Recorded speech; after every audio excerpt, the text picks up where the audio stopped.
ওয়াকফ সংশোধনী আইনের বিরোধিতায় বাংলার মুখ্যমন্ত্রী। Please remember, when Didi is here, Didi will protect you and your property. Don't distrust.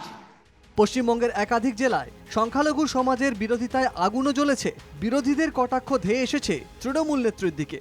ধান্দা ছাড়া উনি কিছু বোঝেন না। যে ধর্মের তোষণ করে, যে ধর্মের লোকের পদলেহন করে ওনার ভোট বাড়বে, সেটাই তিনি করেন। মুসলিমরা যেহেতু পোলারাইজেশন বেশি হয়, মুসলিমদের তোষণ করেন।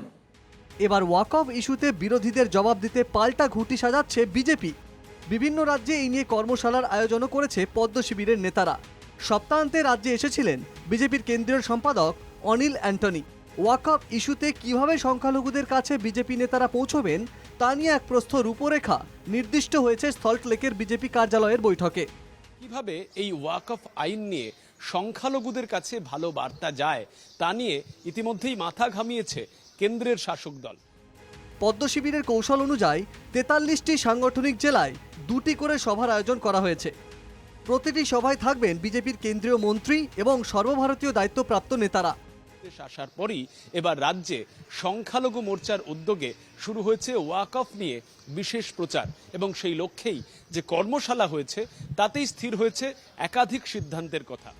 সংখ্যালঘু মুসলিমদের নিয়ে একটি সভা করা হবে, আরেকটি সভা হবে সমাজের অগ্রণী ভূমিকায় থাকা বুদ্ধিজীবীদের নিয়ে। রাজ্য স্তরে মহিলা মোর্চার নেতৃত্বে সমাবেশের আয়োজন করা হয়েছে। ওয়াকফ সংশোধিত আইনে কিভাবে মুসলিম মহিলারা উপকৃত হবেন তুলে ধরা হবে প্রচারে। যখন মমতা ব্যানার্জি বিরোধী নেত্রী ছিলেন তখন উনি এই হাজার হাজার কোটি কোটি টাকার ওয়াকফ ঘোটালা নিয়ে উনি নিজেই সিবিআই তদন্ত চেয়েছিলেন এবং উনি নিজেই কোর্টের দরজা খটখট করেছিলেন। তো আজকে সেই মমতা ব্যানার্জি ডিগবাজি খাচ্ছেন। সংখ্যালঘুদের অধিকার হরণ হবে না সেই বার্তাও দেওয়া হবে প্রচার থেকে।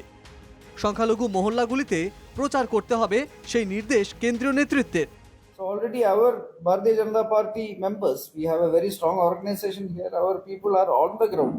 They are interacting with all the people who are affected. Empowering, our central government has been empowering minorities also, including Muslims. They will all next election vote for us. We are expecting a resounding win in West Bengal. ওয়াকফ ইস্যুতে বিজেপির এই কর্মসূচিকে পাত্তা দিচ্ছে না বাংলার শাসক দল।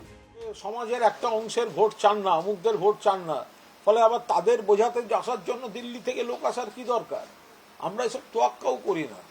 ওদের এই সমস্ত পরিযায়ী লোকজন আসে যায়, ডেলি প্যাসেঞ্জারি করে, ভোটের সময় মিথ্যা প্রচার করতে আসে।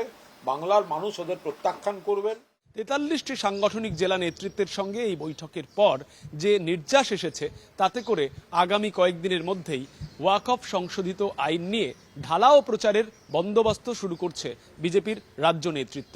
অরবিন্দ প্রসাদের সঙ্গে সৌরজ্যোতি বন্দ্যোপাধ্যায়, এনকেটিভি বাংলা, কলকাতা।